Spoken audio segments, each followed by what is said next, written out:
Ok, buenas tardes para todos los participantes.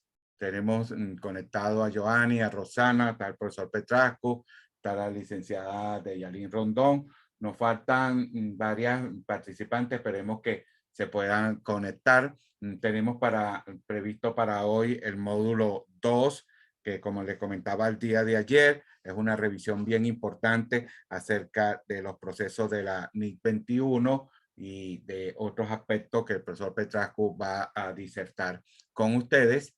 Y en ese sentido ya vamos a compartir pantalla para que él pueda mostrar su presentación y con eso comenzar la actividad.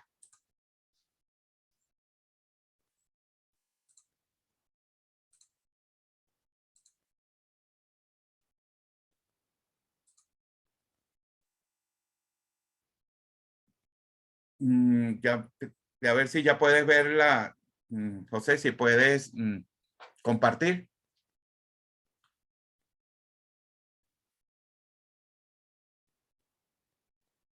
Yo veo su pantalla, profesor. Ah, ok. Déjame otra vez, déjame dejar esto. Menos mal que su WhatsApp tiene solamente actividades académicas y profesionales. No. Es que ese es el Y menos WhatsApp. mal, Ese es el y WhatsApp menos mal que la oficial. mayoría de esos grupos estoy yo también. O sea, puedo dar certificaciones de Sí, que todos esos grupos son actividades netamente académicas y profesionales. sí, fíjate que todavía no logro ver. Aquí está. Es esta. Sí, varios participantes pueden compartir pantalla. Déjame intentarlo yo, profesor, a ver si yo desde acá puedo.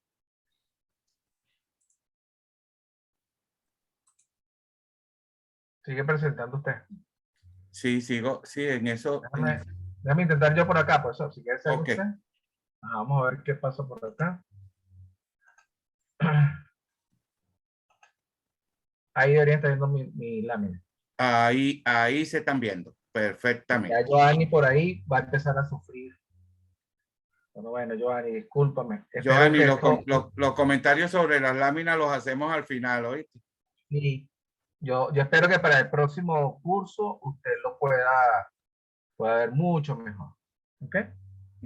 Bueno, muy bien, muchísimas buenas tardes. Muchísimas gracias por su participación. Ya el profesor Alexis el día de ayer hizo una presentación muy somera. Les comento que mi nombre es José Petrasco. Soy contador público del Colegio del Distrito Capital. Soy fundador de @clave económica, una firma personal de divulgación científica y asesoría de varias áreas. Soy profesor de posgrado en la Universidad de Margarita, doctorando en ciencias económicas, magíster en finanzas, especialista en finanzas y licenciado en contaduría pública. Vamos a estar viendo el impacto contable y legal de los cambios en materia tributaria. Ya en Venezuela que tenemos, creo que vamos ya a casi 3 años desde el último cambio.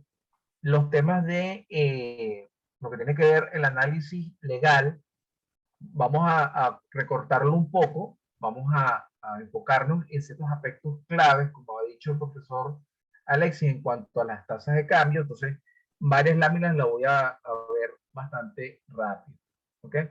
Vamos a estar viendo el marco legal regulatorio, no voy a verlo en detalle, les presento todo el marco que está ahorita vigente con, para la facturación en divisas. Allí, y a propósito, está faltando el IGTF, que bueno, Deyalín tal vez al final de la presentación pueda dar algunas apreciaciones prácticas de la implementación en cuanto a las máquinas autorizadas por el SENIAR, ¿okay? Para la emisión de la factura. Pero bueno, ahí hay varios comentarios en el transcurso del curso sobre eso. Esencialmente nos interesa conversar sobre el IVA y impuestos sobre la renta. Al final hay un par de temas que en su momento causaron mucho ruido, pero no lo vamos a estar tratando acá, que tienen que ver con los criptoactivos y también tiene que ver con el cobro en divisas. ¿Por qué? Porque ya al salir la ley de impuestos a las grandes transacciones, ya esto pasó a un segundo plano. ¿Ok? Lo que sí es importante que digamos a manera de resumen es que el momento en Venezuela tiene un antes, un durante y después de la ley de ilícitos cambiarios. Este antes, durante y después, lo importante es decir que en este momento, desde el punto de vista del marco jurídico vigente, la moneda de curso legal en Venezuela es el bolívar. Sin embargo, a través de todo un andamiaje que en algunos momentos es bien complicado congeniar el IVA, la ley de impuesto al valor agregado, su reglamento, los documentos necesarios para el movimiento y la venta de productos, pues algunas veces se hace complicado, ¿ok? Pero entonces, de esta ley de ilícitos cambiarios, pasamos de un escenario significativamente restrictivo a un escenario donde están permitidas la mayoría de las operaciones. Esto no significa que en Venezuela en este momento tengamos una dolarización formal. A partir de allí y de esta apreciación, se empezarán a dar cuenta el por qué el profesor Alexis ayer hablaba de dolarización transaccional y hablaba también de la dolarización financiera. En este momento, que es un punto donde el profesor Alexis y mi persona logramos concordar, estamos totalmente de acuerdo que nosotros estamos en una dolarización transaccional. Es decir, se permite, podemos operar con dólar o con otras monedas. Sin embargo, a partir de la promulgación de la ley de grandes transacciones financieras, se incrementa o se incluye una capa adicional que desde mi perspectiva y una opinión que no necesariamente tienen que compartir todos ustedes, hace sumamente difícil establecer cuáles son los límites de qué se puede y qué no se puede hacer. Entonces nosotros de alguna forma vamos a presentarles en este curso de riesgo de facturación cuáles definitivamente son los límites y qué deberíamos nosotros evitar hacer para no asumir esos riesgos, ¿ok?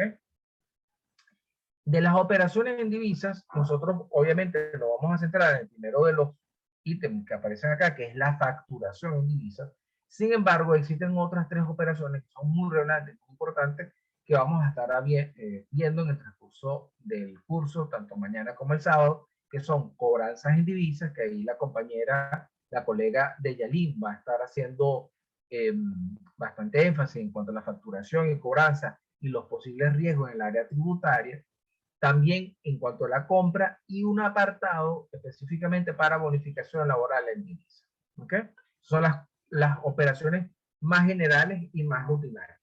En el transcurso de los momentos en que hemos dado estos cursos con otros colegas, hemos estado conversando sobre distintos escenarios de otras operaciones. ¿Okay? Entonces, si ustedes tienen alguna duda, tienen algún elemento que considerar, bueno, podemos verlo, podemos analizarlo. Pero en términos generales, consideramos de que estas son las 4 operaciones más generales que podemos observar en este momento relacionadas con las operaciones en divisa. En cuanto a los riesgos de facturación, como les digo, lo vamos a estar viendo de manera detallada en el transcurso de estas 3 sesiones. Vamos a estar, el primero de ellos son los riesgos relacionado al área tributaria y al área fiscal. ¿Ok?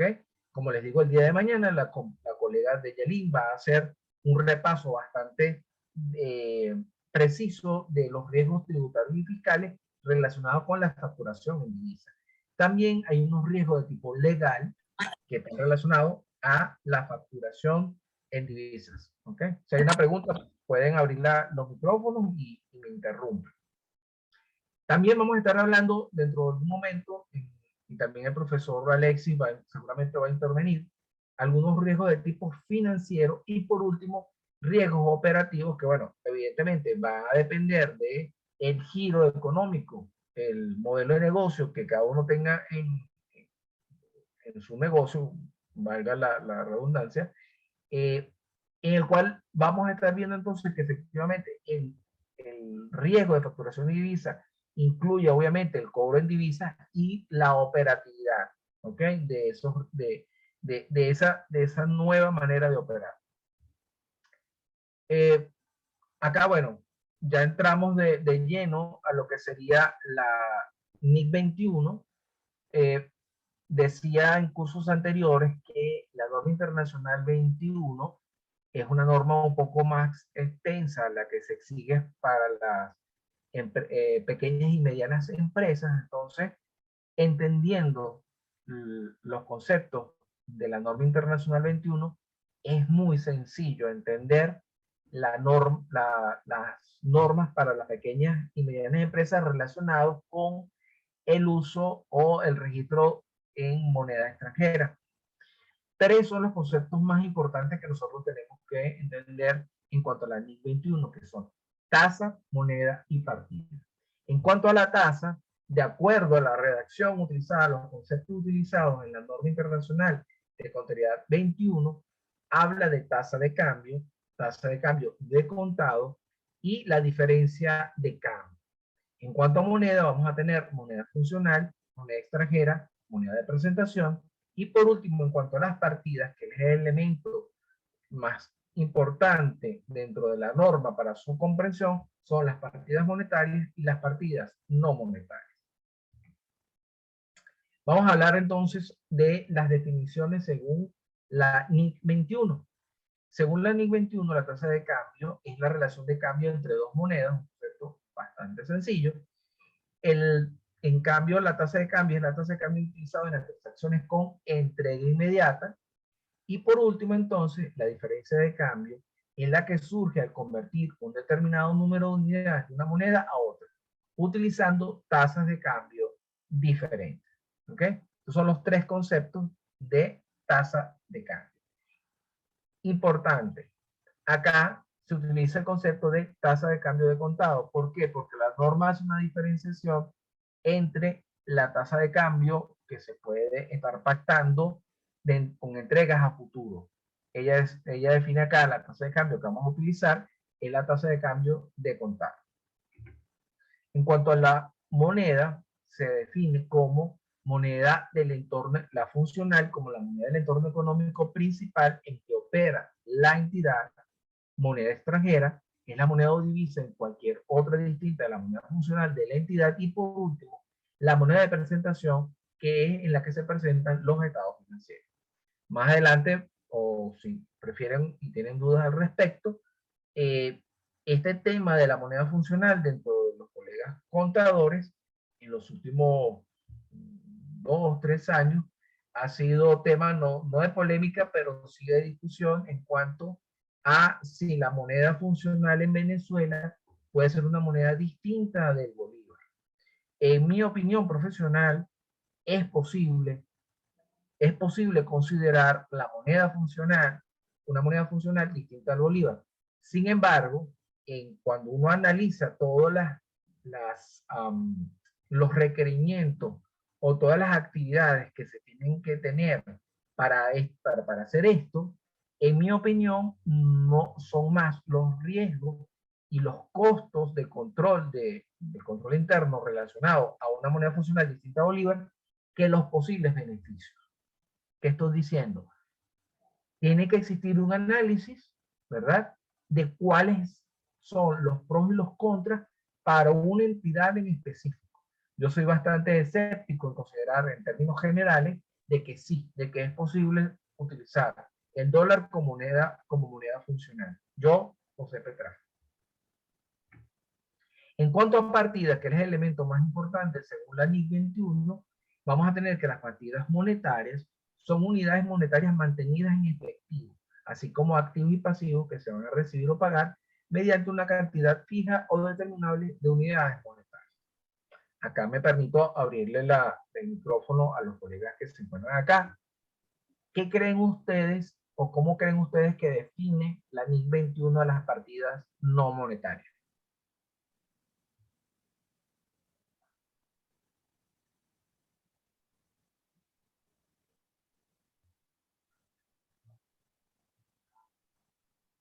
Ajá, profesor Alexis.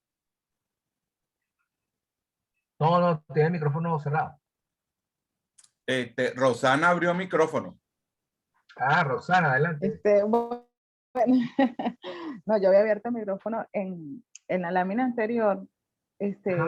con esto del tema de la moneda funcional. Aquí tengo una duda, ¿no? Ajá, adelante. Aquí cuando se me habla de moneda funcional este, es la moneda que yo puedo utilizar en la empresa o en el negocio, o es una moneda funcional con respecto a la divisa, pero en una tasa diferente. Esto no sé si no estoy No, entendiéndolo, moneda, o cómo es que se presenta la moneda funcional. es que a los efectos, la NIS 21 lo que te va a dar son los elementos para tú poder registrar, ¿verdad? La operación que tú tienes con distintas monedas, ¿sí? Ahorita voy a cerrar pantalla para revisar, creo que esta lámina que estoy utilizando, no tengo esos detalles en cuanto a la diferenciación de las monedas, solamente me cambio de una lámina a otra, no pasa nada. Sin embargo, cuando hago el comentario es porque dependiendo del contador que usted le tenga en la empresa, o los asesores, los auditores, la lámina en que ustedes vieron en que el profesor presentaba la diferencia que existía entre la inflación y la devaluación, ¿sí? Eso, para muchas empresas que reportan a casa matriz, es un problema, ¿sí? Entonces, eh, el que tú utilices por algún tiempo, hay unos contadores, y me van a disculpar el término que voy a utilizar, contadores muy creativos, ¿verdad? Consideran que tú al cambiar la moneda funcional en Venezuela de bolívar a dólar, te extraes de los efectos de la inflación del bolívar, ¿vale? Entonces, en este sentido, como les digo, ahorita voy a validar, creo que en este set de láminas no tengo esas láminas en cuanto a ese criterio. La misma NIC 21 específicamente dice, si usted opera en un país en donde existe una hiperinflación, usted no puede, ¿verdad? Para evitar la restricción de estado financiero a través de la NIC 29, usted no crea que se hace el interesante utilizando el dólar para la NIC 21, evitando entonces hacer la restricción de estado financiero. ¿Sí me explico, Rosana? Ok, entiendo. Sí. Ya. Sí, No, sí. no, no sé. Ya, no, ya lo estoy viendo. Entendiendo lo que significa la moneda funcional con respecto a lo que dice la NIP 21. O sea, no es utilizar, no es aprovecharse de una tasa en un momento para yo contablemente hacer un registro que a lo mejor me beneficie de alguna manera, pues, solo por tomarlo así sin tener mis bases legales, Claro, pues, pero de lo que estoy haciendo. lo importante no es tanto la tasa, Roxana. Lo importante es que tú consideres utilizar, por ejemplo, el dólar, ¿verdad? Y entonces, al hacer tu registro de moneda funcional en dólares, te evita, por ejemplo, hacer la restricción de los estados financieros por la NIC 29. ¿Ves? Allí es donde está el tema. ¿Sí me Sí, sí, sigue? sí, sí, Pudiera sí. ser, o sea, yo comprendería, por ejemplo, utilizaba un ejemplo que creo que es muy sencillo. Imagínate que una empresa relacionada a una petrolera rusa, que creo que se llama Rosneft, opera en el oriente del país y todos sus proveedores son rusos. Toda la exportación que realiza lo exporta a Rusia, todos sus trabajadores son rusos, a pesar de que operan acá, ella le paga a los obreros en rublos en su país, y acá les ofrece alojamiento, alimentación, algún tipo de algunos viáticos para otras actividades, pero esencialmente el entorno de esa empresa es rublos, porque paga en rublos y sus ingresos son en rublos. Entonces, en ese escenario yo podría decir, bueno, sí, efectivamente, si toda la maquinaria la compra en proveedores rusos que se le envían desde la casa matriz para acá, todos sus gastos y costos significativos los cancela con rublos, pues yo pensaría que efectivamente la moneda funcional es el dólar. Hago esta diferenciación respecto, por ejemplo, a empresarios que dicen que ellos todo su inventario lo pagan en dólares, a sus empleados le pagan alguna bonificación en dólares, ¿verdad? Entonces tú dices, bueno, pero es que la bonificación, y todos ustedes manejan la ley orgánica del trabajo, saben perfectamente de que el salario, lo que percibe un trabajador no es únicamente bonificación, tiene que percibir salario, y el salario únicamente se puede pagar en bolívares. Entonces, tienes que pagar impuestos, y solamente impuestos se pueden pagar en bolívares, tienes que pagar proveedores, en caso de servicio, pues bueno, algún servicio tienes que cancelar. Entonces, el que tú puedas, la NI 21 te da la apertura a que tengas una moneda funcional distinta, por ejemplo, en el caso nuestro, que la moneda de curso legal con la que está opera en el país donde opera. Pero ojo, pero es muy específica cuando señala que puede ser una moneda distinta, pero te señala específicamente, cuidado si lo estás haciendo, porque la moneda en el país que estás operando es una moneda hiperinflacionaria. ¿Ves? Déjenme validar acá en un momentito, a ver si esta lámina que estoy presentando es la lámina donde tengo esos elementos que les estoy comentando para... sí, sí es esta. Ya me estaba preocupando, decía, caramba, ya viene la lámina, una Ok, lámina que... entiendo que entonces aquí lo que nos tenemos que cuidar es de la forma en la que estamos haciendo el registro contable, de no hacerlo con esta moneda funcional, que es en este caso, en nuestro caso, que son los dólares, que es bolívares.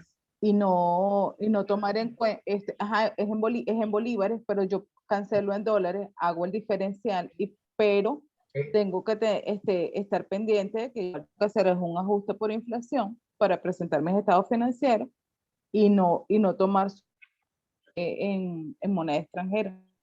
Correcto. Ahorita nosotros en esta lámina lo vamos a estar viendo el sábado, perdón, el viernes y el sábado, dependiendo de la dinámica que tengamos. Si a ustedes les interesa que veamos los registros contables, tenemos todo un set específico de láminas relacionadas a los registros contables, o si más bien ustedes quieren hablar temas más teóricos, financieros, o sea, el curso tiene varias ramas donde podemos nosotros movernos. Lo que acabas de decir tú es muy importante. En mi opinión, ¿verdad? Como contador público, la moneda de curso legal en Venezuela son los bolívares. Los registros contables tienen que hacerse en bolívares. Ahora, como les digo, efectivamente hay unos colegas que hasta en el mismo los colegios, y de Yelín no me vas a dar mentira acá, han planteado de que efectivamente se puede considerar la moneda funcional distinta al bolívar. Yo no estoy en desacuerdo en eso. Yo lo que digo es, ojo, por la cantidad de auxiliares, la cantidad de controles que tienes que tener fuera de la contabilidad para poder entender, para poder realizar unos estados financieros para los efectos de lo que tú quieres presentar y a los efectos nacionales.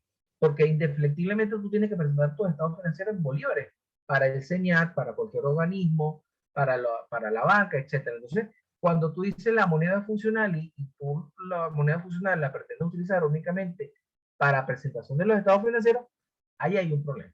¿Okay? Ahora, en cuanto a las partidas no monetarias, la NIC 21 no las define. ¿Por qué? Porque simplemente las partidas no monetarias son todas las que no son partidas monetarias. ¿Vale? Entonces, las partidas monetarias son todas aquellas que, en el caso de la NIC 21, que es la represión de los estados financieros, no se reexpresa. ¿Ok? Entonces estamos hablando de efectivo, estamos hablando de inventario, estamos hablando de cuentas por pagar, cuentas por cobrar, etc. Las partidas que no son afectadas, o mejor dicho, no son afectadas, no, pierden poder con la inflación. ¿Sí? Entonces, En ese sentido, ya empezamos a determinar cómo en terminología contable, de acuerdo al fenómeno económico que tiene prevalencia, ¿verdad? Va a ser más relevante uno u otro. Hablo entonces de, en caso de hiperinflación, estoy hablando de NIC 21, y en el caso de devaluación, estoy hablando de la NIC 21. ¿Estamos claros? Son estos dos fenómenos. Estos dos fenómenos de la teoría que el profesor Alexis ha presentado el día de ayer, en la teoría que nunca ha existido ni va a existir, estos dos fenómenos, el 95% de las personas consideran que deberían estar equiparados. Eso solamente sucede en la teoría. Puede equilibrarse o debería tenderse a un equilibrio, pero en la realidad, por ejemplo, en economías tan distorsionadas como la nuestra, están significativamente uno u otro. ¿Ok? Por muchas razones que no vamos a entrar a considerar, pero varían mucho. Entonces, en este sentido, perdón, les voy a hacer una presentación que es una de las que es más interesante y más relevante. El profesor Mena desde siempre le ha parecido interesante esta lámina. Les voy a hablar a partir de este momento del riesgo más importante que tiene que ver con la facturación en divisas, que está con la pregunta: ¿qué tasa de cambio utilizo? ¿La tasa oficial del Banco Central o la tasa del paralelo? Esta gráfica que ustedes están viendo acá, que son cálculos propios, representa la variación entre la tasa de cambio oficial del Banco Central de Venezuela y la tasa de cambio paralela a cierre de mes. ¿Ok? No es, perdón, la del Banco Central es a cierre de mes y la del paralelo es promedio. Si se fijan, acá, entonces vamos a tener del 0, es decir, cuando son exactamente igual ambas tasas, y vamos a tener por arriba y por debajo. Cuando es por arriba, quiere decir que la tasa del paralelo es mayor a la tasa del Banco Central. ¿Ok? Entonces, en este sentido, en varias ocasiones, les preguntaba, ¿verdad? Si se pueden dar cuenta, la tasa de cambio tiene unos picos importantes en diciembre y en marzo. ¿Ok? Estos picos de marzo, ¿qué creen ustedes que sucede en Venezuela en marzo que hace que exista una variación tan significativa entre la tasa del paralelo y la tasa oficial del Banco Central? Los escucho. Rosana tiene micrófono abierto. Adelante. Mabel también lo tiene. Sí, que necesitamos liquidez en bolívares para la declaración de impuestos sobre la renta. Perfecto. Ahí está. Entonces, esta gráfica lo que nos permite es entender, uno, para los contadores que tenemos, asesoramos a las empresas, es que esto es un fenómeno recurrente durante siempre. Entonces, si usted ya tiene, a través de sus borradores y su planeación financiera, ya sabe que en ese periodo de tiempo se dispara el paralelo, ¿verdad? Entonces, no es un evento sobrevenido, no es algo que nos debería sorprender. Entonces, en este sentido, observamos exactamente a la de Roxana. Acá me puede interrumpir porque aquí la interacción es importantísima. Ok, continúo. Lo contrario sucede en diciembre y es exactamente la situación en la cual hay una gran cantidad de masa monetaria en la calle. Entonces es el sentido inverso. Exceptuando estos dos fenómenos, en esta gráfica vamos a hablar del fenómeno del mes de septiembre de 2021. Septiembre de 2021, como recordarán, fue la última, no me recuerdo el término que se utilizó para quitar los últimos 6 dígitos, creo que se utilizó, no fue reexpresión, bueno, en ese fue efectuada justamente a cierre de mes. Eso hizo que, bueno, los comerciantes, hubo toda una situación incomprensible al cierre del mes de septiembre, por lo cual se generó una situación dispar entre el paralelo y la tasa de cambio oficial. Entonces, exceptuando estos tres eventos, permítanme que les pida, por favor, que vean con atención cómo, insisto, exceptuando estos fenómenos conocidos, cómo la diferencia entre la tasa del Banco Central y la tasa de paralelo desde enero del 2020 hasta marzo de 2022, ¿verdad? Se comporta entre una franja de 0 a 5%. ¿Sí? Específicamente, por ejemplo, si observamos desde noviembre de 2021 hasta marzo de 2022, se darán cuenta que es prácticamente una recta. ¿Ok?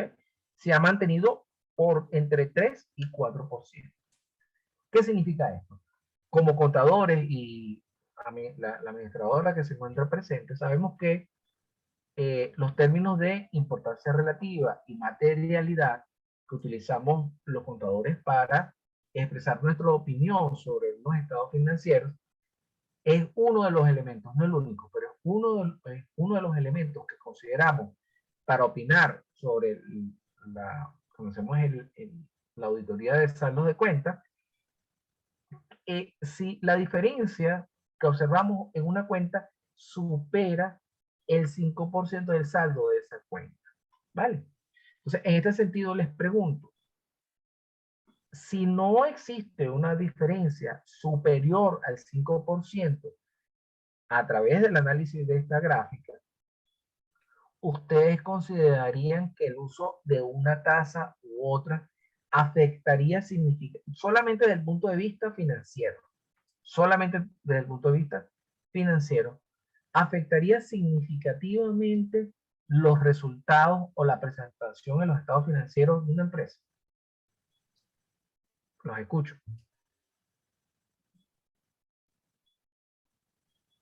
Vamos a darle la palabra a Mabel, que no ha intervenido esta noche. A ver qué, buenas noches, Mabel, que no la hemos saludado, que se incorporó un poquito tarde.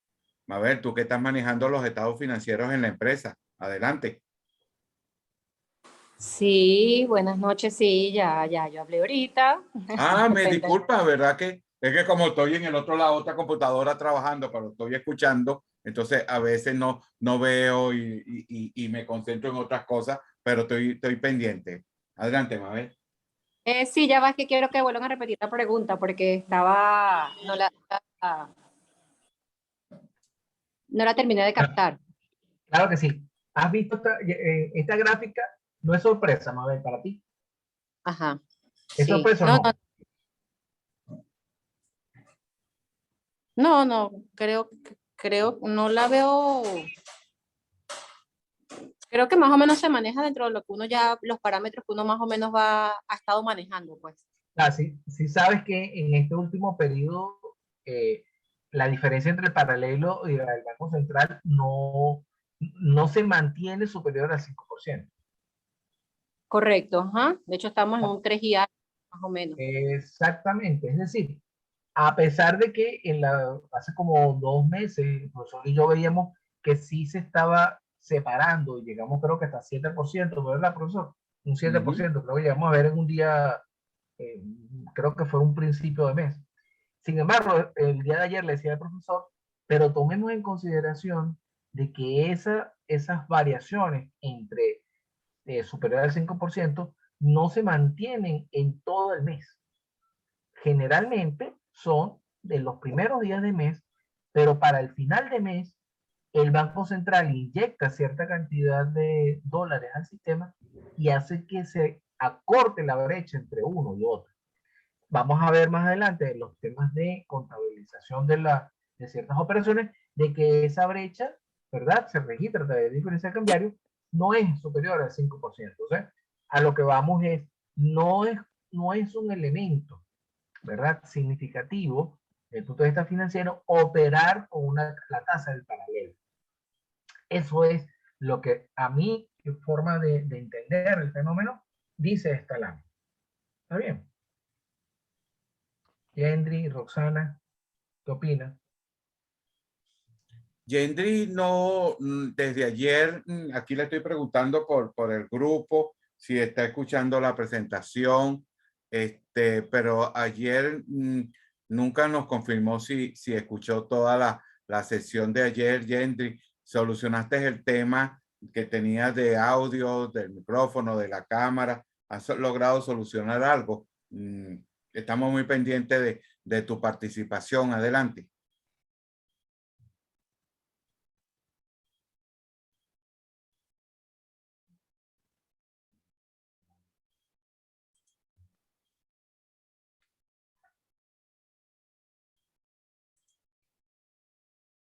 No estamos muy seguros, José, de que Yendri nos esté copiando. Espero que esté escuchando la presentación y porque ni siquiera por el grupo escribe de que esté. En pocas palabras, lo que tú estás, el mensaje que le estás mandando acá a tus colegas contadores es que si ese diferencial entre la oficial y el paralelo no supera el 5%, se puede trabajar directamente con la tasa oficial y con el objeto de no tomar riesgos innecesarios. Eso así lo compro. Exactamente, o sea, los posibles beneficios que podría, que conllevaría utilizar la tasa del paralelo no compensa los riesgos tributarios, ¿verdad? Y fiscales de utilizar la tasa paralela. Porque como hemos dicho, sí se puede operar en moneda extranjera. Podemos comprar y vender en dólares. El problema lo tenemos específicamente en el área tributaria y fiscal. Hay unos riesgos de operar con una tasa distinta a la del Banco Central de Venezuela. ¿Ok? Entonces, ese es el elemento que les traigo al curso para establecer la estrategia en cuanto a la facturación. ¿Ok? Muy bien. Entonces, bueno. Disculpa, José. Adelante, Rosario. Ok. Aquí entra una duda con respecto a algo que conversábamos en un curso anterior, cuando hablábamos del IGTF. Yo conversaba con Deyali acerca de cuando me facturan en bolívares. Yo de alguna manera ya la factura viene y viene está establecida netamente en bolívares. No como hay otras facturas pues que te las establecen en divisas. Te colocan la tasa oficial y el monto en bolívares. Cuando la factura viene en bolívares, expresa en bolívares, pero el comerciante o el proveedor te coloca una tasa diferente, te dice, bueno, eso cuesta $100, si me pagan los $100, bueno, son 100, pero si me pagas en bolívares, la tasa es en 6, entonces, bueno, son 600 bolívares lo que hay que pagar. En este caso, yo decía, bueno, no tengo, aquí no tengo ningún precedente porque él colocó el monto ya neto en bolívares. Pero entonces ahora, bueno, hago la pregunta ahora de manera formal, porque honestamente siento que no, allí no hay ningún problema, pero pregunta, ahora voy a la parte del curso de los riesgos. ¿Realmente no tengo riesgos si lo hago? Si a mí me presentan una factura con 600 bolívares, aunque el costo del producto sea, pero a mí no me están diciendo que cuesta $100 en ninguna parte, sino que me llevan de una vez y me facturan con 600 bolívares, no tengo ningún riesgo. No, si a ti como proveedor te dan una factura que dice 600 bolívares, incluyendo el IVA, ¿sí? Y no aparece IGTF, para ti es totalmente transparente. Tú tienes tu factura con todos los elementos. Tienes tu monto de base imponible, tu impuesto de valor agregado y tienes tu total. Y tú cancelaste en bolívares. Para ti es totalmente transparente. El riesgo lo tiene es el que emite la factura.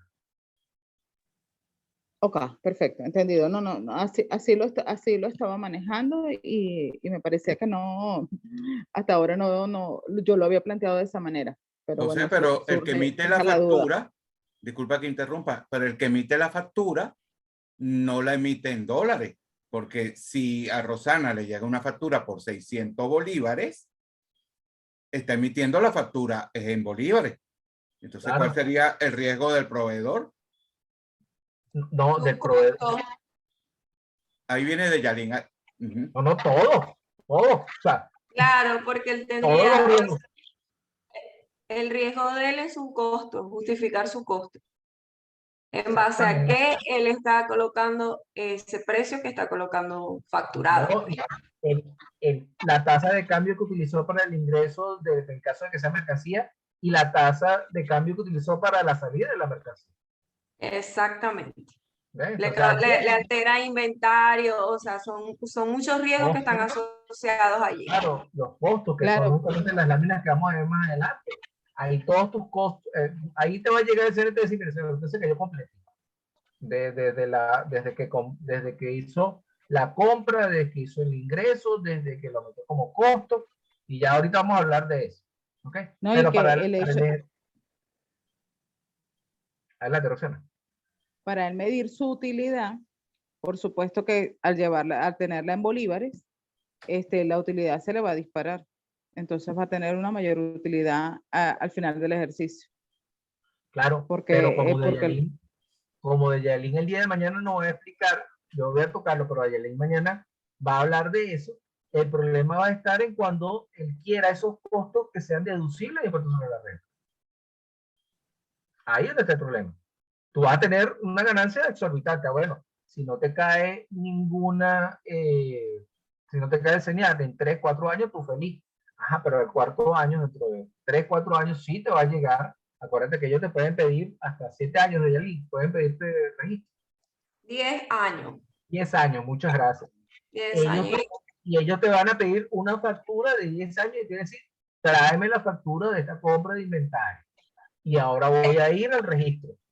Ajá. Y eso es considerando si no está vencido, o sea, si está vencido exactamente los 10 años, porque si ellos te llegan a una fiscalización y todavía no tienen los 10 años, o sea, tendría que ser 11 años, o sea, por eso es que normalmente se manejan 15 años de mantener todos los registros. Todos los soportes. Todos los soportes, correcto. Los registros. Entonces, el tema lo va a tener este comerciante, la persona que te emitió a ti la factura, te lo emitió en bolívares, a una tasa que en este caso es una tasa distinta al paralelo.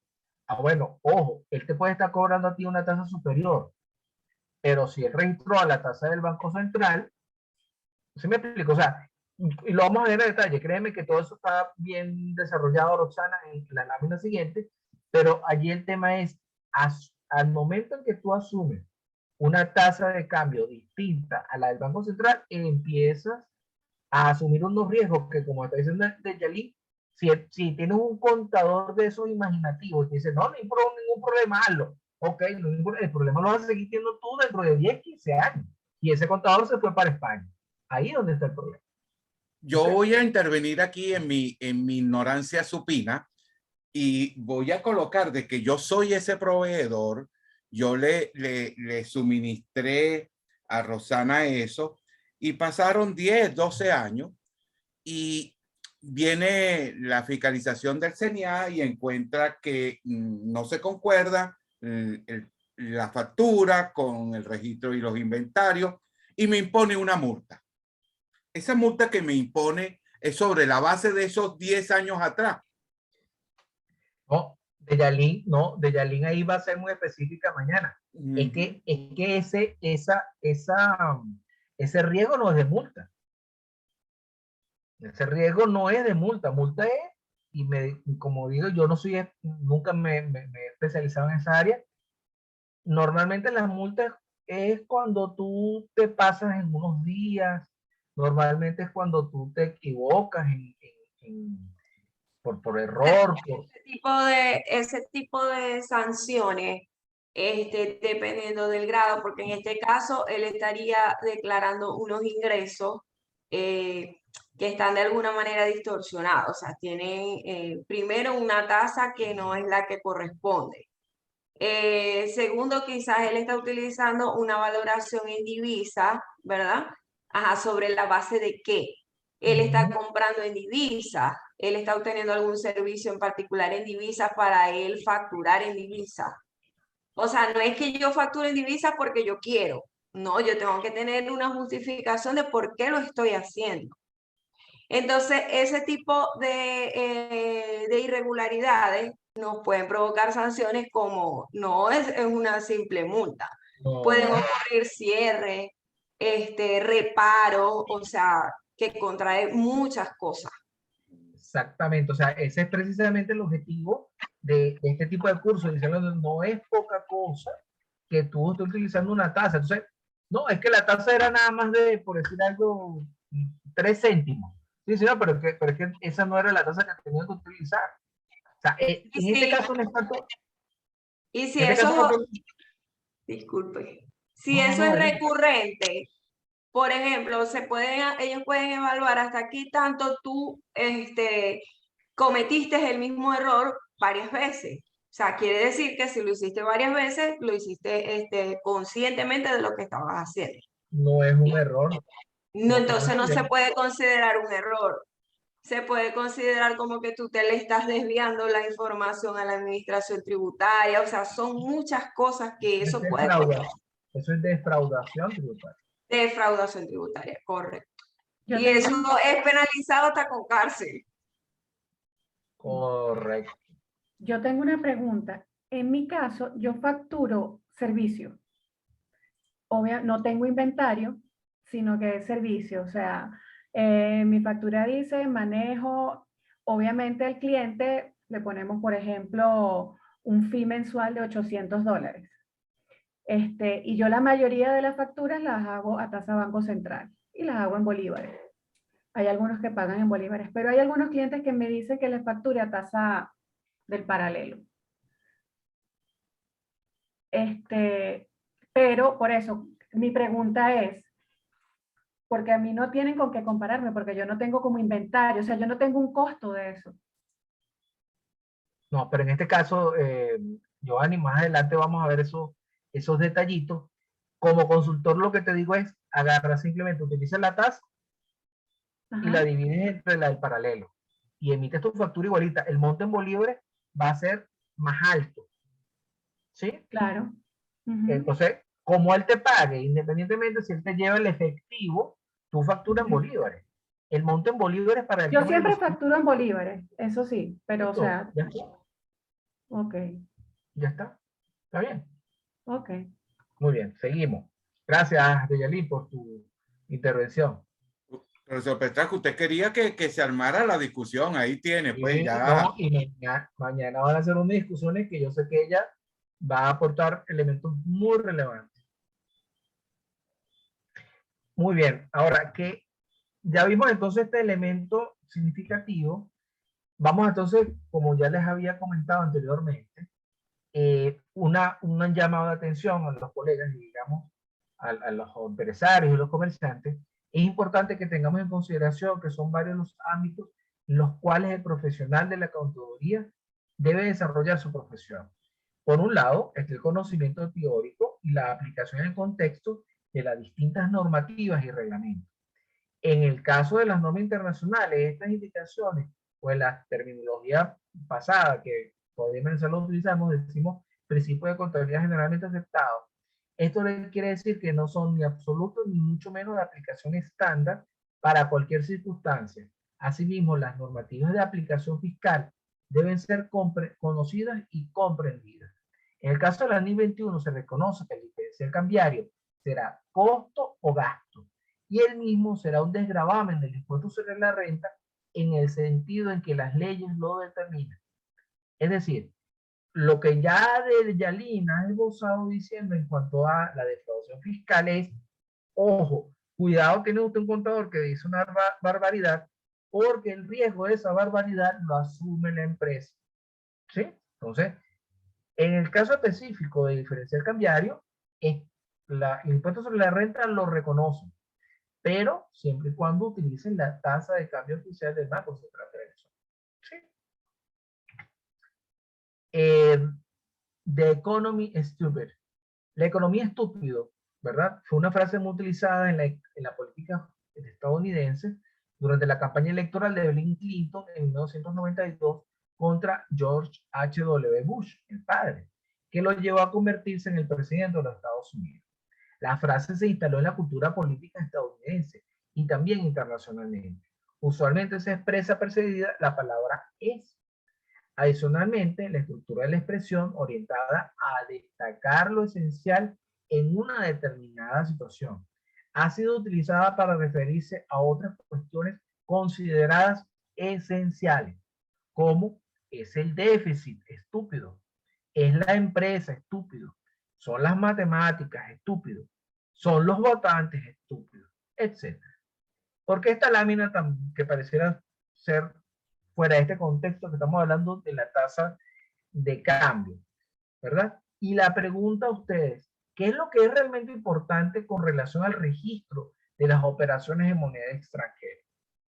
¿Qué es lo que consideran ustedes que es lo que es realmente importante acá? ¿Cuál es el motivo que está detrás de todas estas láminas, de este curso, de estas apreciaciones tributarias, fiscales, financieras? ¿Qué es lo que consideran ustedes, Joanny, Mabel, qué es lo que consideran ustedes que es lo importante acá? Acá, para no retrasarnos, acá lo que es realmente importante, lo que es esencial, es el diferencial cambiario, estúpido. No se olviden nunca de que todo el tema de la facturación en divisas, como hemos dicho, está con el diferencial cambiario.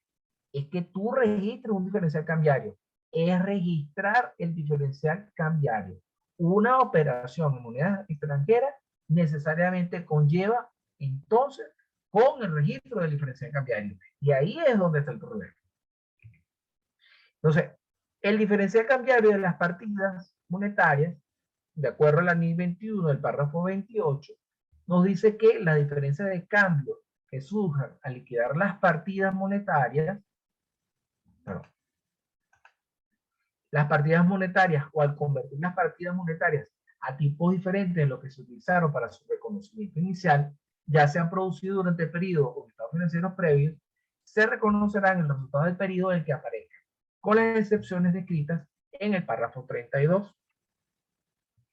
En cuanto a el diferencial cambiario de partidas no monetarias, dice la NIS 21 en su párrafo 30, cuando se reconozca en otro resultado integral una pérdida o ganancia derivada de una partida no monetaria, cualquier diferencia de cambio incluida en esa pérdida o ganancia también se reconocerá en otro resultado integral. Por el contrario, cuando la pérdida o ganancia derivada de una partida no monetaria sea reconocida en los resultados del periodo, cualquier diferencia de cambio incluida en esta pérdida o ganancia también se reconocerá en los resultados del periodo. Créanme, esta es la lámina más complicada de esta parte. Lo que están diciendo acá, ¿verdad? La NIS 21 es muy sencilla. El registro del diferencial cambiario de las partidas no monetarias se va a registrar o bien en resultados del periodo o de otro resultado integral si las partidas que las generan, ¿verdad? Están en otro resultado integral o están en los resultados del periodo. Es así de simple, es así de sencillo. Si es una operación rutinaria o si es una operación rutinaria ordinaria o si es una operación extraordinaria. ¿Vale? ¿Sí? ¿Preguntas hasta acá?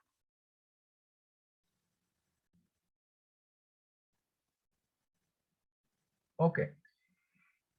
Entonces tenemos diferencia cambiaria de partidas monetarias y diferencia cambiaria de partidas no monetarias. Ahora, y todo esto, ¿cómo lo vemos? ¿Cómo lo entendemos? Bueno, el por qué la NIS 21 hace esta referencia en cuanto a las partidas no monetarias. Porque resulta que dependiendo de ciertas transacciones que se realizan de partidas no monetarias, yo puedo alterar, modificar, jugar con las razones de liquidez. Puedo jugar también con las razones de rentabilidad. ¿Vale? Entonces, ese juego, ese posible juego que tú puedes tener para mejorar una posición o ciertos resultados, se puede ver alterado. Entonces, lo que dice la NIS 21, perdón, es peras con peras, y manzanas con manzanas, de manera de evitar jugar en el estado de resultados con los índices y las razones de liquidez, rentabilidad, rotación, etc. El párrafo 32 habla sobre el tratamiento contable de la inversión neta en el extranjero. La NIC 21 señala que se debe realizar cuando una partida monetaria forme parte de una inversión neta en el extranjero. Este tipo de operaciones no será tratado en este curso porque se refieren a cierto tipo de transacciones muy específicas. ¿Okay? Ahora, acá está la lámina que les comentaba en cuanto a la moneda funcional. Los párrafos 42 y 43 señalan el tratamiento que se debe realizar cuando la moneda funcional es de una economía hiperinflacionaria a una moneda distinta no hiperinflacionaria. Uno, importantísimo. Primero se realiza la reexpresión de los estados financieros según la NIC 29 y después se realiza la conversión a la tasa de cierre de acuerdo a la NIC 21. ¿Sí? Importantísimo este elemento. Ya Venezuela no tiene, según los datos oficiales, el profesor Mena me confirmará, ya nosotros a partir del mes de febrero consideramos, febrero-marzo, si no me equivoco, ya Venezuela no se encuentra en hiperinflación. Y como decía el profesor, fueron casi 50 meses en los cuales nosotros nos encontramos en hiperinflación. Sin embargo, ¿verdad? Por ejemplo, para el cierre del ejercicio del 2022, hay que considerar que, bueno, 2 de esos meses todavía estaba Venezuela en hiperinflación. Acá aparece, coloco para los efectos de los registros al cierre del mes, cuál es la tasa oficial del Banco Central de Venezuela. Es un archivo Excel que se baja de la página web del Banco Central y debemos utilizar la que aparece allí como venta ASC. ¿Ok? O sea, ese es el valor que debe ser utilizado. En este caso, la tasa de cambio para el cierre del mes de junio de 2021 era de 3,20. Entonces, decíamos en cuanto a las transacciones de divisas, tenemos 4 posibles operaciones, ¿verdad? Y ya, si no me equivoco, correcto. Ya a partir de acá tenemos lo que serían las operaciones de registro, que lo vamos a estar viendo a partir de mañana y el día sábado. ¿Ok? Para no hacer más larga la presentación, o si el profesor Mena me indica, seguimos con los registros contables. Profesor. Esa parte que falta por presentar es la que se diserta conjuntamente con Deyalín, que tiene que ver con la facturación. Acá hay unos ejercicios, están los registros contables de facturación, cobranza, compra de inventario y bonificación laboral.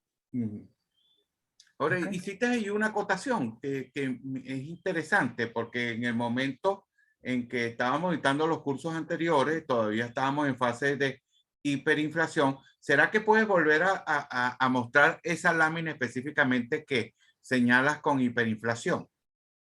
Voy.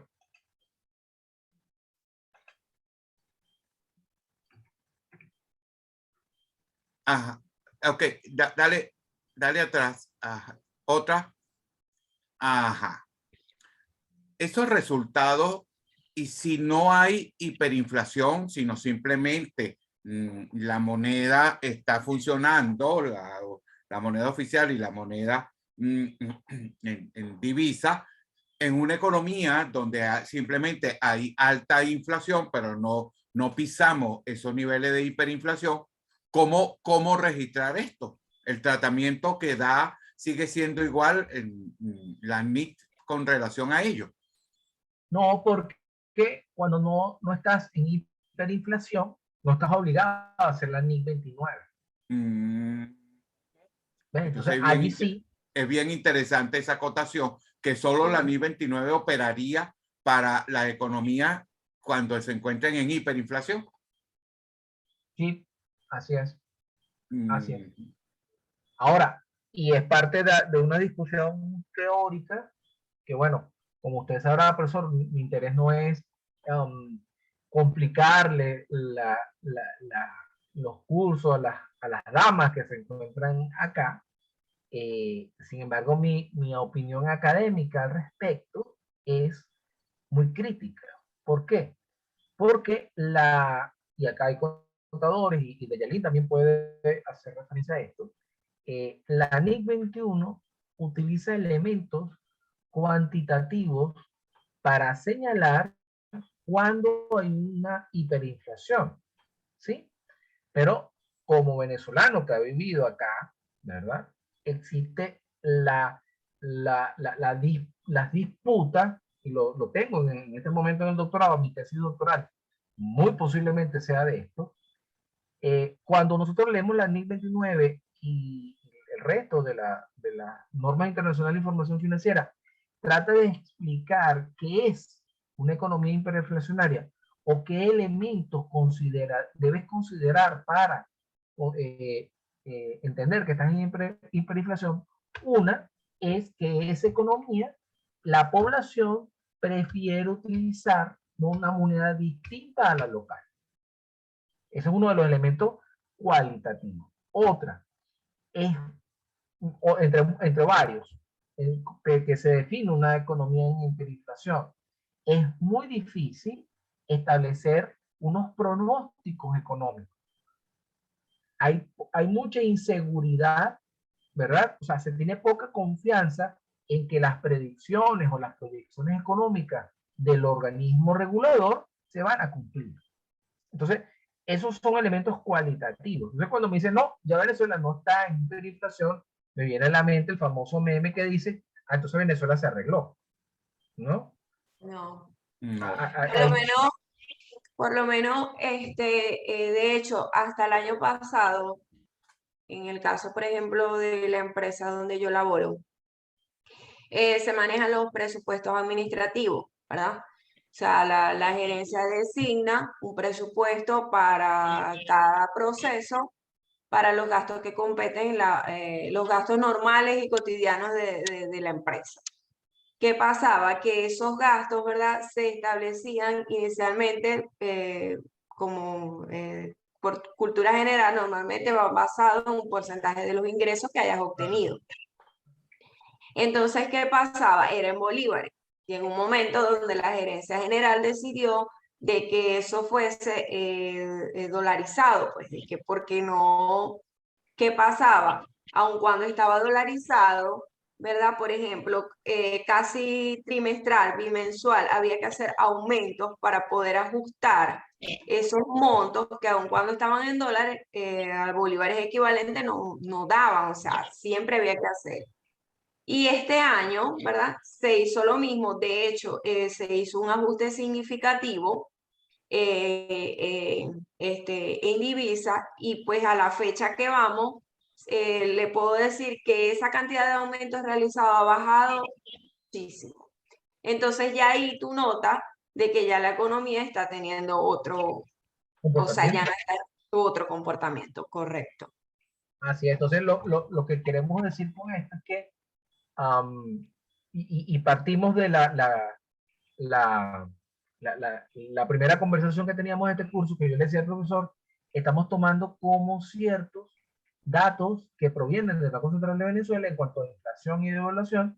Sin embargo, no son elementos tomados o que deberían ser referencia para tomar decisiones estratégicas. Entonces, ¿qué pasa? Cuando la NIC dice, después de 12 meses en los cuales el índice de inflación es inferior al 50%, ya esa economía es hiperinflacionaria. En el doctorado le digo a los compañeros, bueno, pero ¿y porque entonces no hablamos del... Si para identificarlo como hiperinflacionaria me das unos elementos cualitativos, porque para desmontarlo no me dices exactamente los mismos elementos cualitativos. Ya la gente ahorra en bolívares, ya la gente pide créditos hipotecarios para comprar apartamentos, los bancos dan créditos hipotecarios, las empresas dan crédito comercial. ¿Sí me sigue? sea, entonces para mí me dificulta mucho, se me hace muy difícil. Digo esto en el sentido teórico, el doctorado más que todo es teórico, ¿no? En el sentido teórico dice, pero se lo digo a ellos, señor, ustedes lo que están diciendo acá, si tengo a 20 contadores, los 20 contadores están a decir lo mismo. Eso no es así. No es cierto. O sea, Venezuela no se arregló nada. Que estábamos muy mal y ahora no estamos tan mal. Eso sí es verdad. Ahora, de que esto, sí me, adelante, Dayeli. Sí, o sea, eso es otro tema, pues que no, es cuestión de analizar y no irse, como decir, en una línea recta. No, es esto lo que me va a identificar a mí que estamos en hiperinflación, no, o sea, no se puede tratar así. Y ese yo creo que es el error de muchas personas. Y Yo como te me voy digo, a tomar así la libertad de intervenir, mis estimados es que profesores, ahí porque es donde vienen usted está los tocando unos temas allí muy complejos, porque vamos a retornar un poquito el tiempo sobre el economista que planteó la teoría de que manteniendo una economía durante 12 meses con tasas de inflación superiores al 50%, se podía estar catalogado en una definición denominada hiperinflación. Ok. Si partimos de esa base y tomamos esa premisa de esa teoría, perfecto, estaríamos hablando nosotros de hiperinflación y nosotros tuvimos exactamente 51 meses durante 4 años y pico un tratamiento hiperinflacionario porque las cifras de inflación superaban ampliamente el 50%. Ahora bien, se tomaron ciertas medidas, se abrió en cierto modo la economía, se permitió, como lo dijimos ayer, el proceso de dolarización transaccional y eso produjo un ajuste de la tasa de inflación y ahora estamos viendo unas cifras menores, pero todavía muy altas, excesivamente altas, que no pisan todavía el terreno de la hiperinflación, pero que son muy altas y con esas cifras exageradamente altas de inflación, muy difícil una economía pueda seguir avanzando, porque habría que ajustar costos, precios a esas tasas porque supongamos que manejamos, y ya te doy la palabra, supongamos que estemos manejando durante los próximos 12 meses 49% de inflación. ¿Verdad? No estamos en hiper, porque hiper significa 50. Pero estamos en 49. Sigue siendo impactante. Por supuesto. Debería estar en un límite equilibrado, pues. Claro, sí. Profesor, es que allí va mi molestia con el conjunto de colegas que son taxativos, ¿no? Es que dice que menos de 50, entonces las noticias fueron, ya no estamos en hiperinflación, digo, ajá, pero entienden. Y con esto, a lo mejor las compañeras, Joanny y Mabel, le vamos a permitir que intervengan. Y detrás de esto, la discusión, ¿qué es lo que yo, de un economista a un contador público? ¿Qué pasa? Porque es que los economistas tienen unos lentes grandotes y ellos lo que ven es economía nacional. Ellos ven es todo grandote.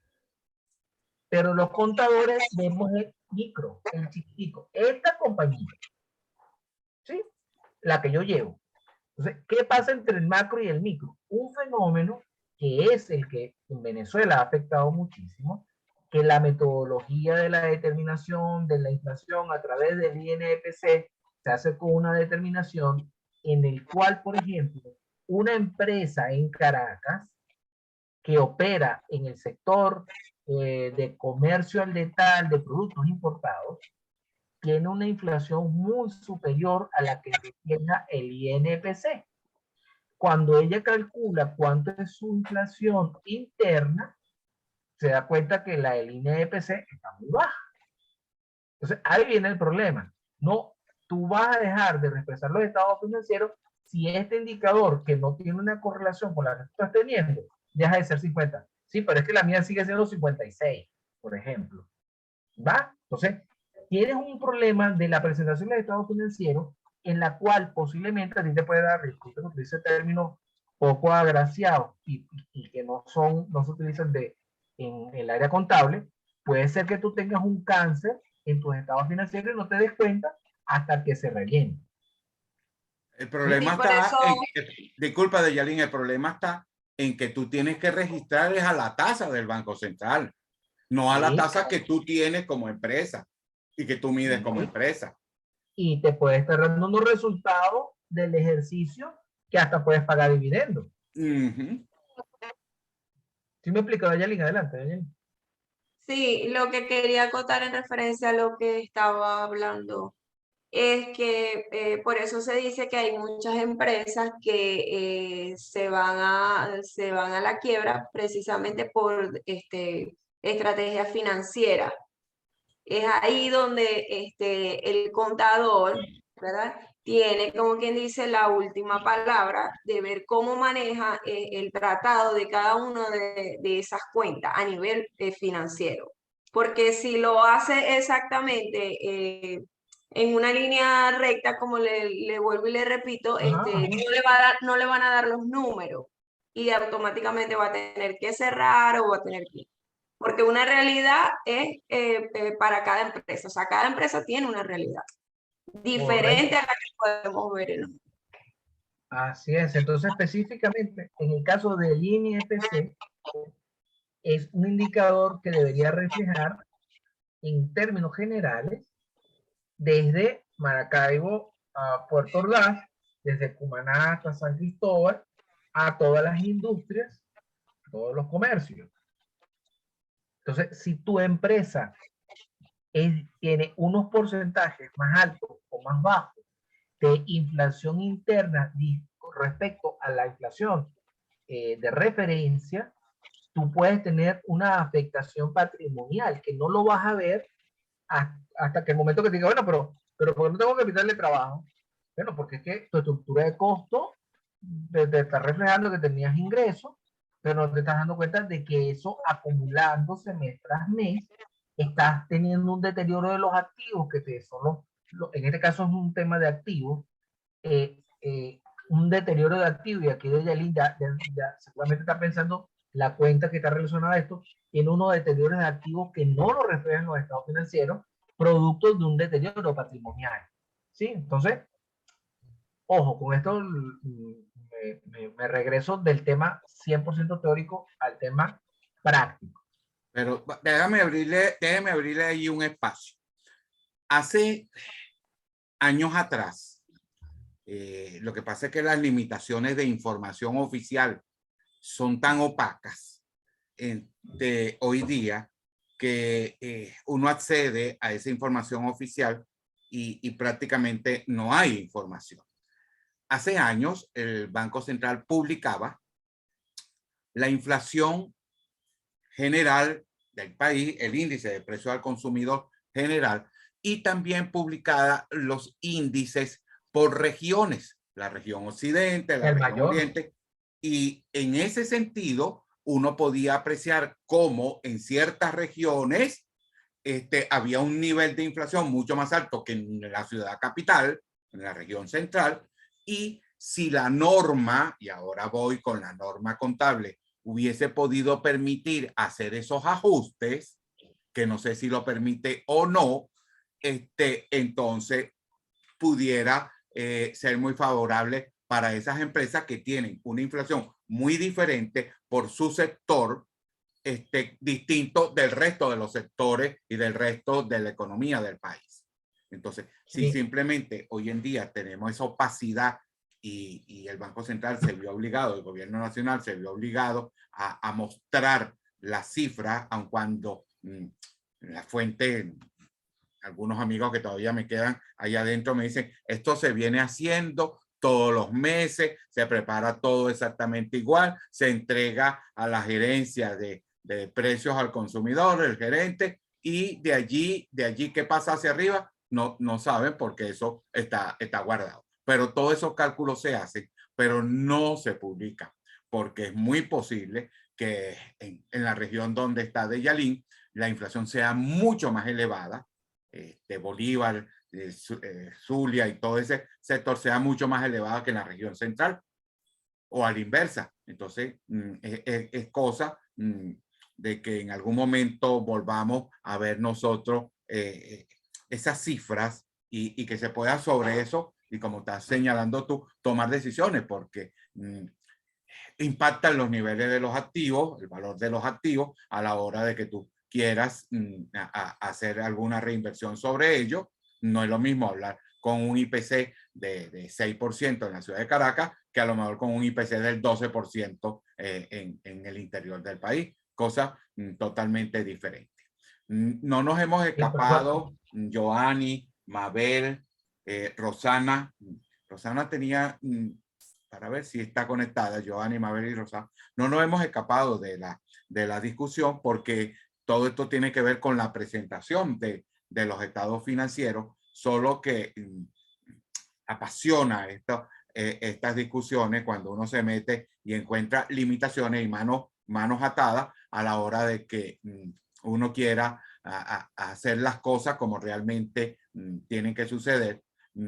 Por ejemplo, si la NIF 29 dice que solamente es en hiperinflación, bueno, pero yo he estado todo el año trabajando con una inflación del 49%, es muy parecida a que pise 50%. Y entonces, como no estamos pisando 50, entonces no utilizo la NIF 29 pues, para la reexpresión de los estados financieros. Ese es el resultado. Con esta apreciación termino esta discusión para permitirle a la participante y pasar a tal vez a dos temas también que son relevantes que veamos. Si no me equivoco, en el año 2000, los puntos más neurálgicos que teníamos nosotros a que llegó la hiperinflación, ustedes recordarán que durante un periodo de creo que 4 a 5, algo así, el Banco Central de Venezuela no publicó los índices de inflación. No lo publicaba. ¿Okay? No más, creo que 7, 8 meses, un periodo largo. Y yo conversaba con colegas auditores y les decía, bueno, pero si no tenemos la tasa, ¿qué elemento vamos a tener? Entonces me dice, bueno, lo que se está haciendo es que se le pide a firmas, data análisis, ecoanalíticas, estas firmas, que ellos ya tienen el registro el consuetudinario de la inflación, y entonces se hace la reexpresión en base a esa tasa que indican estas firmas, ¿no? Y en el momento en que el Banco Central publique, bueno, reajustamos lo que ya tenemos registrado. ¿Cuál es el comentario mío en este aspecto? Precisamente, el tema que yo quiero desarrollar en la tesis, que bueno, por el motivo no he avanzado mucho, es si se tuvo que hacer, ¿verdad? Porque el Banco Central no publicaba. Eso es un elemento. El segundo elemento, el Banco Central, existen escuelas de economía que dicen que toda inflación es un fenómeno monetario, y el fenómeno monetario siempre lo causa el Banco Central. ¿Sí? Entonces, ¿qué sentido tiene que tú, como norma internacional, me pidas utilice el indicador de enfermedad que le emite la misma persona que está enfermando la economía?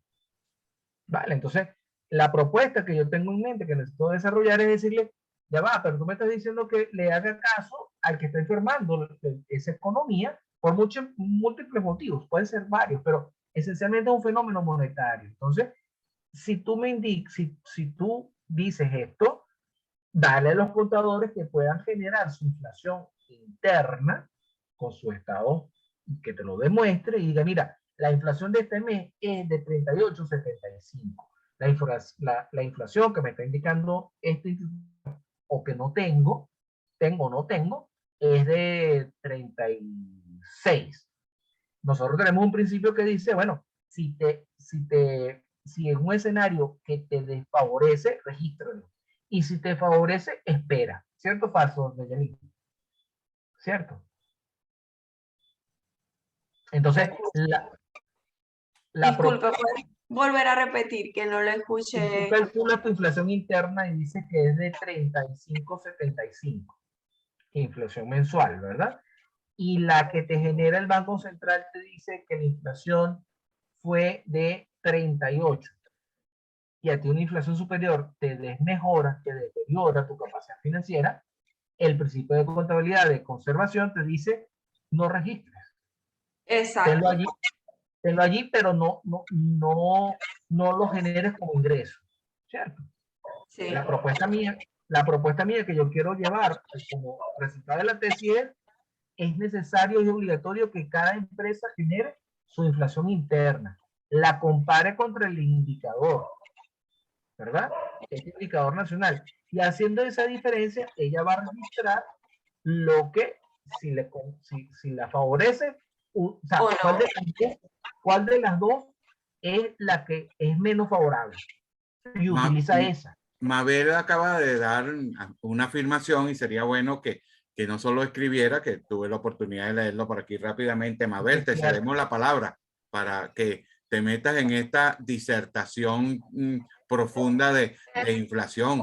Adelante, Mabel. Sí, la verdad que es un tema bastante complicado en el sentido de cuando uno se encuentra, por lo menos nosotros que somos empresa de alimentos, y es lo que hablábamos ayer, pues nosotros estamos totalmente en el ojo del huracán, controlados, bueno, Tunde nos tiene totalmente controlados todo el tiempo justamente porque tenemos que mantenernos dentro de los precios o los parámetros, los precios que ellos nos establecen.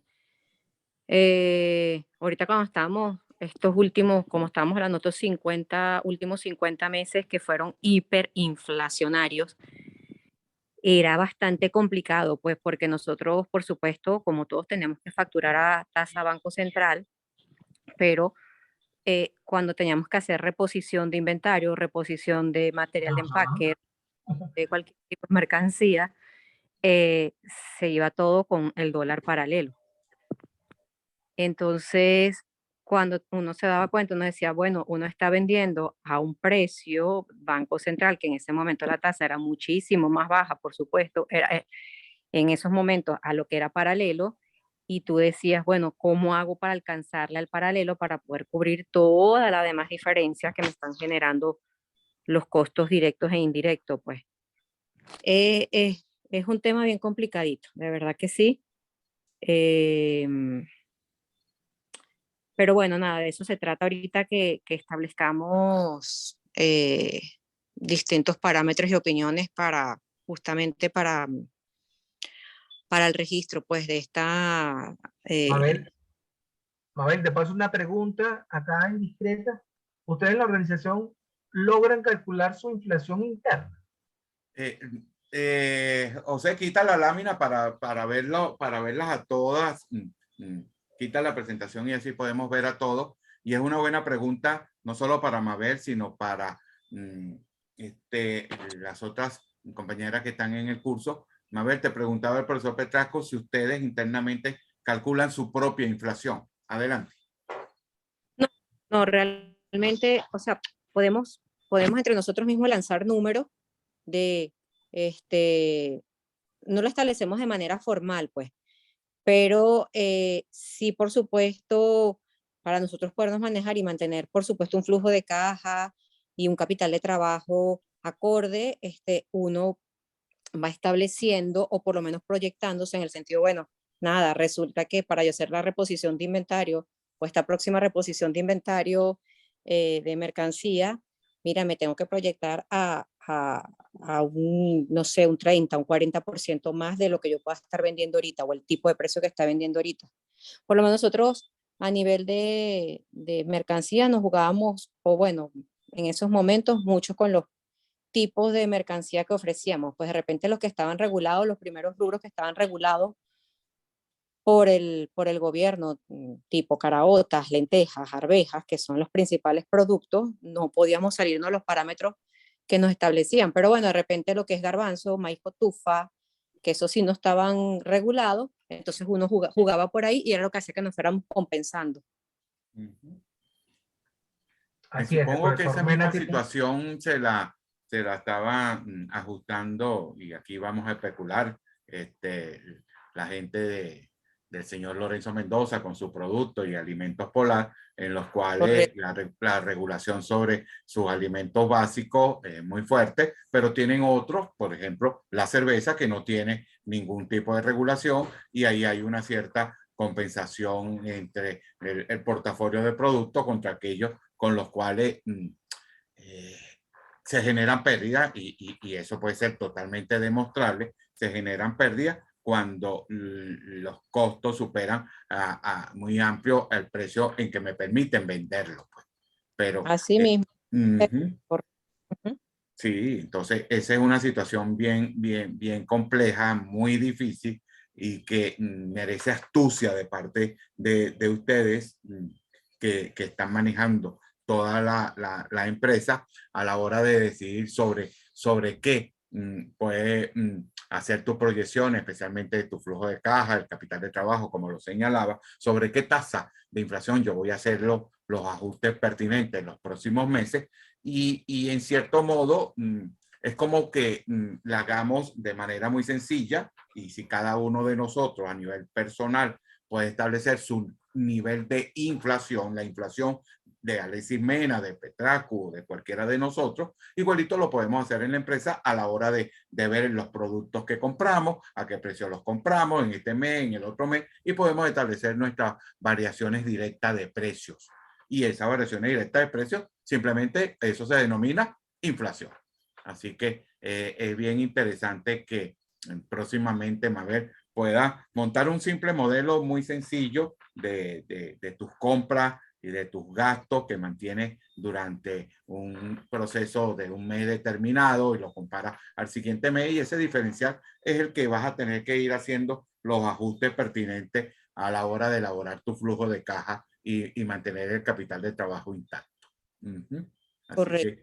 que sí, señor, por allí es bien interesante. Se nos perdió Rosana, que ya me había escrito aquí temprano de que tenía problemas de conectividad, y Daisy, que está allá en Bolívar, en Puerto Ordaz específicamente, no se ha podido conectar, no tiene internet para conectarse. Yo le estoy diciendo que la clase se está grabando, pero que por supuesto la participación y la interacción es más importante que escuchar una clase, y para nosotros bien importante que ustedes participen, pues, en ese sentido.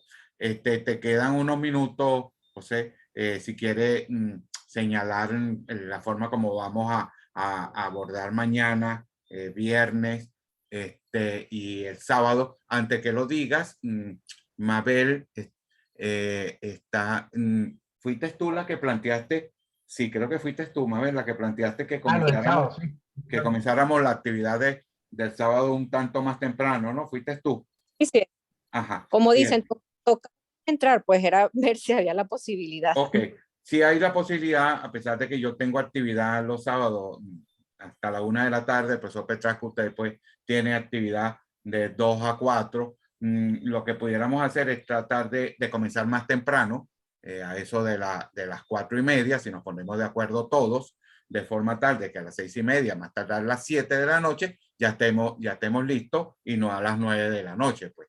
Así que creo que pudiéramos finalizar nuestro curso el día sábado, comenzando alrededor de las 4:30 de la tarde. De todo modo, yo lo voy a colocar en el grupo para que todo el mundo dé el feedback correspondiente. No sé si te parece una hora un tanto más aceptable que terminar a las 9 de la noche una clase del sábado.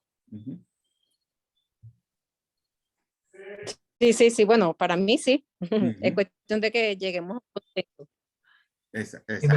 Si me ven el sábado un poquito agotado y ven que me paro tomando un café, es porque el sábado yo empiezo desde las 8 de la mañana, clase, a las 12, como, clase, me paro y me vengo con ustedes. Así que si me ven ya como a las 7 que me estoy tomando un café, es porque llevo muchas horas, ¿bien?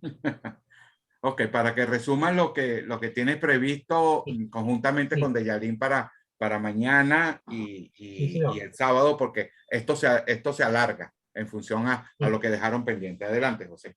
Muy bien, fíjense, el día de ayer el profesor Mena nos hizo la apertura en cuanto a los riesgos, en cuanto a lo que se tiene que hacer, los fenómenos, ¿verdad?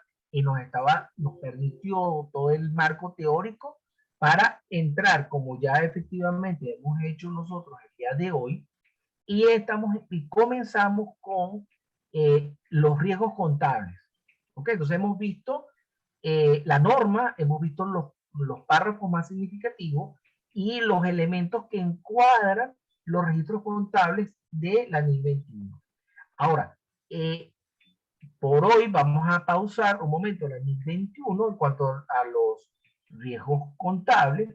El día de mañana vamos a estar viendo con Deyalín, ya como tenemos los elementos de las operaciones, vamos a estar hablando específicamente de los riesgos tributarios y fiscales en cuanto a la forma de la factura, y también vamos a entrar, en algún momento vamos a entrar a ciertos registros, pero, y es un planteamiento que yo le hice al profesor Mena, yo pensaría que pudiéramos terminar el día sábado con unos ejercicios de registros contables, ya teniendo claros los elementos de el ingreso de la renta, el IVA, va a ser más evidente cuando veamos los asientos, los riesgos que nos enfrentamos, justamente ya teniendo ese conocimiento, ¿cierto? Entonces, ya por hoy ya tenemos entonces los elementos de la norma contable, hemos visto los elementos de la normativa local, o sea, la norma venezolana, en cuanto a la moneda, en cuanto a cuál es el origen de los riesgos,